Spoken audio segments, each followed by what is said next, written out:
Bismillahirrahmanirrahim. Assalamualaikum warahmatullahi wabarakatuh. Waalaikumsalam warahmatullahi wabarakatuh. Alhamdulillah wassalatu wassalamu ala Rasulillah Sayyidina Muhammadin ibni Abdillah wa ala alihi wa mawala wa man ittaba'a huda ila yaumil hasrati wan nadama. Amma ba'd.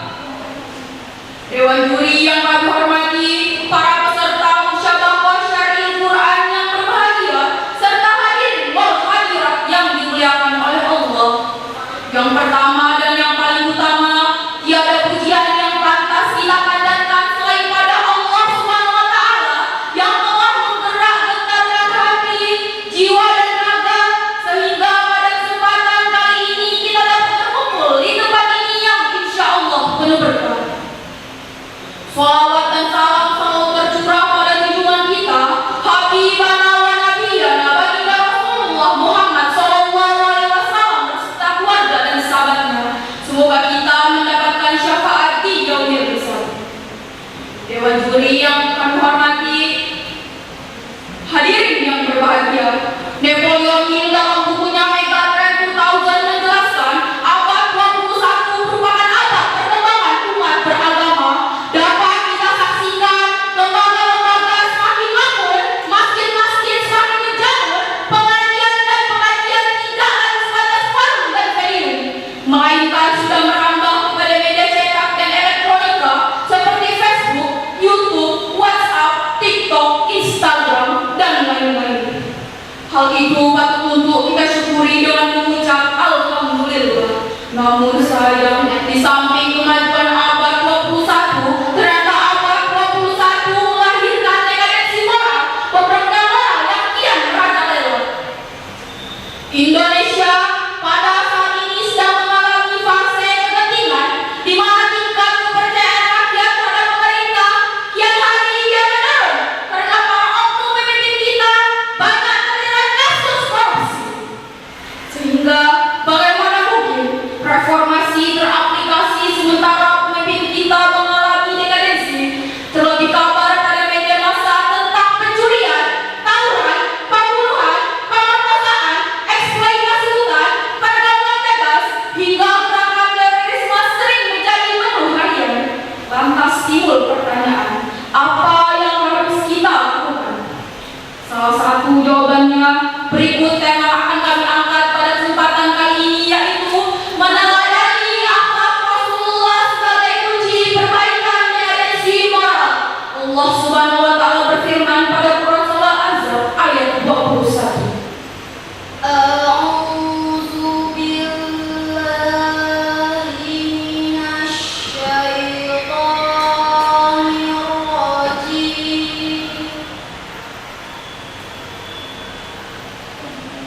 Bismillahirrahmanirrahim.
Sehingga Abu al-Maududi dalam bukunya The Prophet of Islam mengatakan, he is the only one example. Rasul merupakan contoh yang paling lengkap dalam dirinya terdapat kesabaran dan kemuliaan sifat manusia.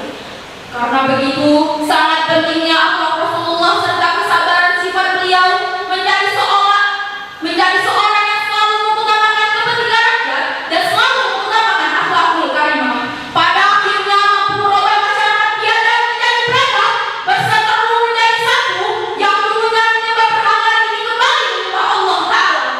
Sehingga Rizal menyebutnya dalam bukunya The 100 Review of the Most Influential Person in History. Hal ini menjadi sebuah pembuktian dari sabda Rasulullah, Innama bu'istu liutammima makarimal akhlaq. sesungguhnya aku diutus untuk menyempurnakan akhlak. Lantas bagaimana akhlak bangsa kita yang telah mengalami dekadensi, terutama para pemimpin kita saat ini? Jawabannya adalah masih banyak oknum pejabat kita yang kejam yang berani menipu uang rakyat, masih banyak oknum aparat yang tidak amanat dan bergelimbang maksiat, serta masih banyak oknum pemimpin kita yang bermulat di kawasan korupsi yang pekat.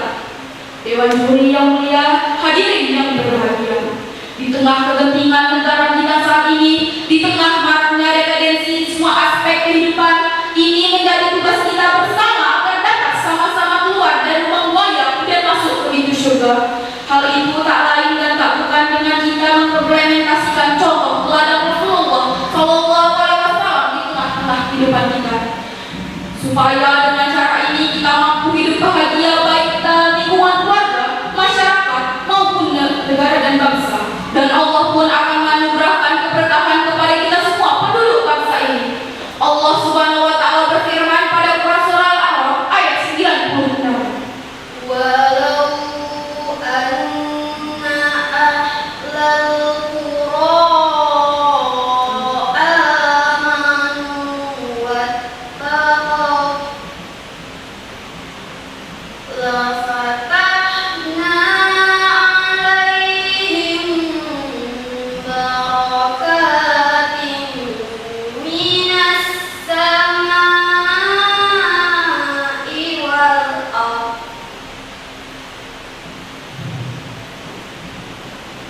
walakin kazzabu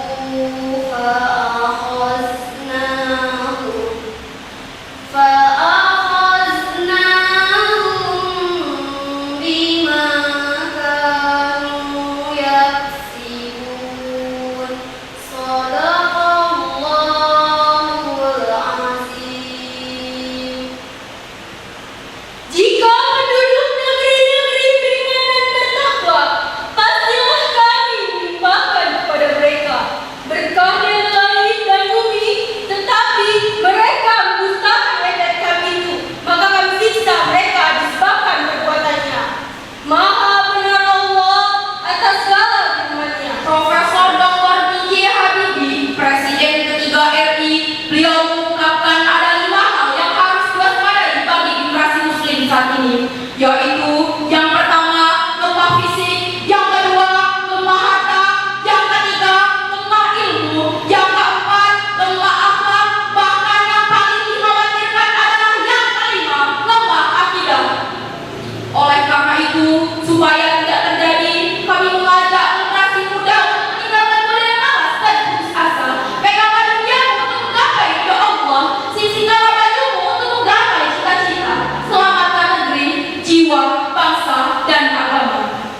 Dari uraian di atas dapat kita simpulkan, yang pertama, untuk menjadi sebuah negara yang makmur, maka setiap pemimpin wajib bercermin dan mengambil cara serta strategi Rasulullah. Yang kedua, segudang problematika akan semakin parah ketika langkah yang kita ambil salah, termasuk mengambil figur dalam hidup. Yang ketiga, Rasulullah merupakan sosok karismatik yang kita akan dapat jawaban atas masalah yang dihadapi, termasuk korupsi di negeri ini yang sudah menggorong pihak rakyat demi kepentingan pribadinya.